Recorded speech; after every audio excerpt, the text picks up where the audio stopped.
One of the most perplexing things about reality is what seems obvious: time. We've all wondered about it.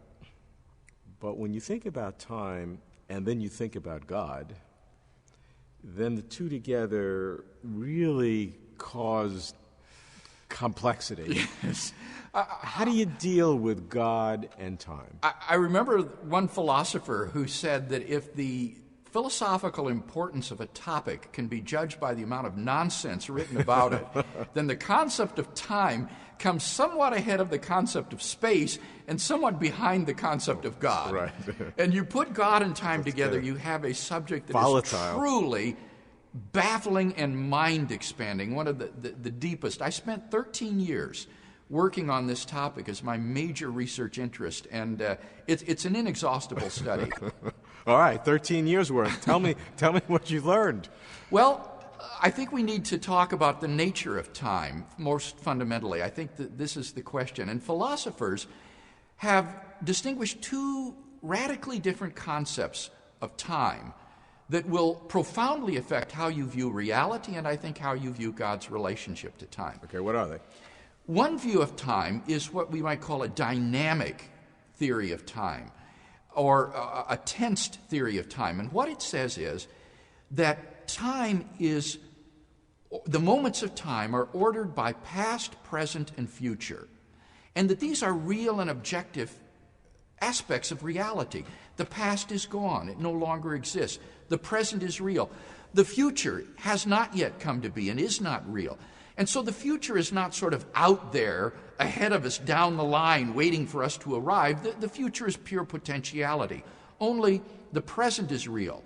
And so things in time come to be and pass away. There is real, objective, temporal becoming in the world as things come into existence and then pass out of existence. That's the dynamic process or tensed theory of time. Tensed meaning that there are verbs which have past tenses and present tenses and future tense. Yes, and that those tenses express objective features of reality. That's the key. Now, sometimes you call this the A theory. That's right. That theory. comes from the British idealist J.M.E. McTaggart, who distinguished these two theories, I think, first of all among thinkers, and called one the A theory and the B theory. All Not right. too descriptive, but a convenient label. The A is the dynamic one. That's the one right. that I would say is the common perception. I think it is the perception of the common man. It's the common sense view. It's a little hard to discern what is the present because we're moving through the present. I don't know how long the present lasts. That's right, yes. That's a little difficult. That's a difficult question. But let's say now we have the dynamic theory. Theory A, past doesn't exist, future is a potentiality. Now, what's the B theory? The B theory, or the static theory, or the tenseless theory of time, says that the difference between past, present, and future is just an illusion of human consciousness. That in fact, all moments of time are equally real and existent. The future is as real as the present, is as real as the past. So for the people in 1868 is real, and we are in the future. For the people in 2050, we are in the past, and the present for them is real. But all of those are just subjective standpoints of those observers. In fact, if you could stand back and see things from a sort of God's eye point of view, all moments in time are equally real, and temporal becoming is just a subjective psychological feature of human consciousness, not a real feature of the world. Moving in this path. That movement, that sense of movement, is a purely subjective illusion of consciousness. Because each place in this four-dimensional space-time block is equally real. That's correct, and that is one way to conceive of it, is that the universe is a four-dimensional reality, not a three-dimensional reality which elapses or goes through time.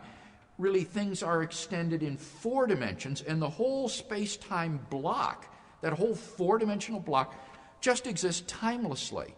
And this point of view, though very counter to the common sense view of time, is very prevalent among physicists and people in the scientific community and certain philosophers as well. Yeah, why is that?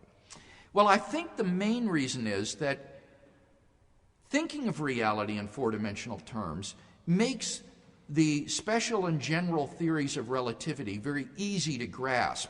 It's easy to make a space-time diagram on a piece of paper in which the horizontal dimension represents space and the vertical dimension represents time, and you can represent the whole process there on a diagram which depicts space-time.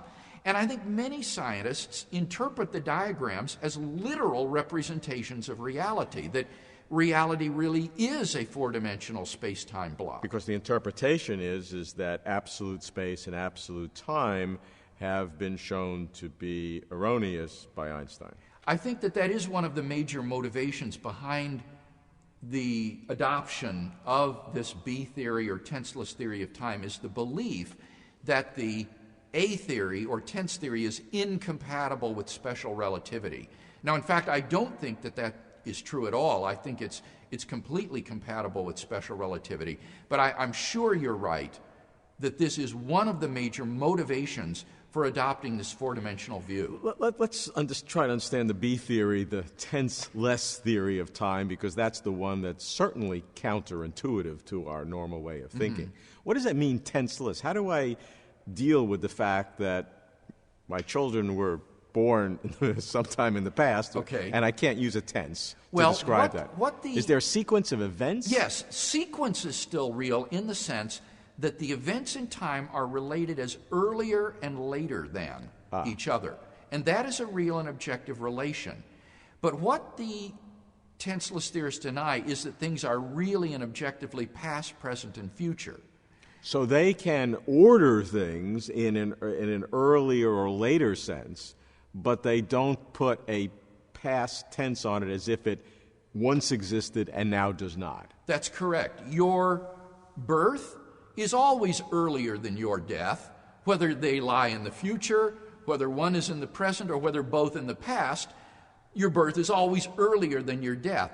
But you see here, the word earlier has been robbed of all tense. There's no sense in which that which is earlier is past. It is a relationship which is akin to the less than and greater than relationship that stands among numbers. By saying robbed, you're showing your own prejudice, yes, I think. That is an emotionally Others may term. say you strip out the artificiality that a human mind has injected into it. Absolutely. That is what they would say. And that they would say that there is no mind-independent becoming or presentness of reality. So it's a radically different interpretation of the world than the common sense view.